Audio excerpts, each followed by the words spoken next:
Hi, this is Jessica Potts, and I'll be discussing the pros and cons to an IPO. The first pro that I chose was an increase of cash flow. One of the reasons why companies do an IPO is to lower their debt.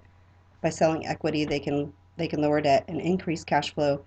It's unlikely that the company would keep this massive balance in cash for any period of time, any significant period of time, because they will generally use this large inflow of cash from the IPO to pay off some debt and buy assets to expand their business.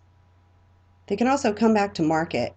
After the initial public offering, a company has the ability to return to the market. One of the biggest benefits of going public is to, in fact, go back to the market and raise more cash.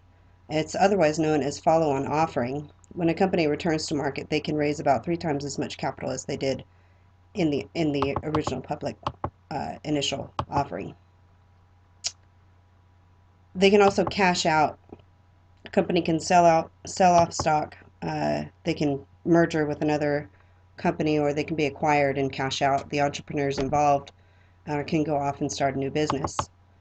Uh, they can raise their marketability. They can stick around and gather more investors and experience tremendous growth opportunities. The cons to becoming an IPO are the high cost, and Michael Davis in an article called Thinking of Doing an IPO, he said that 7% of the proceeds raised from an IPO will go to various parties involved in the process. In addition, there will be about $750,000 to $1 million in other fees and expenses for a $50 million offering. It will cost you about $4.5 million, and for a $100 million offering, about $8 million. And there's also a lot of planning and forethought.